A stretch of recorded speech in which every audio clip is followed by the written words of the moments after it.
Thème récurrent de l'histoire de l'art depuis la préhistoire, l'art botanique sous toutes ses déclinaisons est aujourd'hui mis en lumière avec une exposition qui lui est consacrée.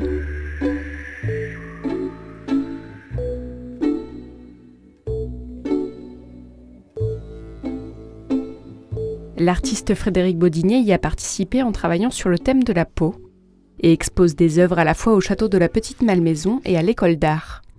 Ce sont les phases tests que j'ai réalisés avec mes mains au départ, en écho aux pas qui sont exposés à la Petite Malmaison. Et le travail dans sa globalité évoque la peau. Et donc les photos qui sont la fragilité d'un pétale de rose sont mises en relation avec des photos de mes mains quand je peins. Et la boucle est bouclée avec la céramique qui représente l'intérieur de la paume de ma main. Et justement sur cette autre œuvre de Frédéric Bodinier, les écorces ramassées en forêt sont suspendues comme des feuilles, en écho avec la peau de l'arbre, et les photos se roulent sur elles-mêmes comme une peau qui se déchirerait. Je vois cette histoire d'écorchure, de peau, de protection, de fragilité, et de poésie, parce que c'est joli quand il y a ces petites peaux qui sont toutes fines, et pourtant c'est l'écorce d'un arbre, et c'est excessivement fort et épais et lourd, et là je donne une légèreté à quelque chose qui devrait être excessivement lourd. Et comme les pas de Frédéric Bodinier, l'artiste Hélène Gabory a elle aussi retracé l'histoire du château de la Petite Malmaison, grâce à son installation inspirée des arbres chinois de tradition bouddhique, où des citations de Joséphine de Beauharnais, vérifiées par l'historien Christophe Pincemaille, sont inscrites sur des tablettes suspendues. C'est une installation qui s'appelle l'arbre de Joséphine. Donc la première fois que je suis venue à Malmaison, au château de la Petite Malmaison, j'étais empreinte de nostalgie.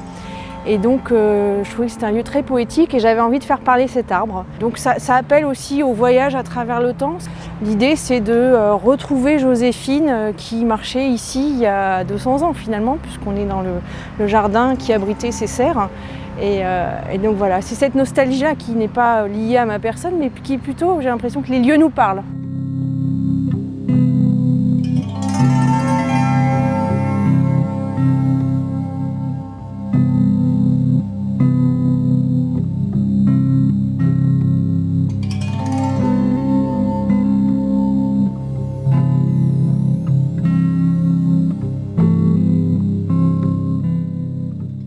Organisée également au château de Malmaison et à la maison de retraite Jules Parent, l'objectif de cette exposition était de mettre en avant un thème d'une part cher à Joséphine, mais aussi un thème fédérateur.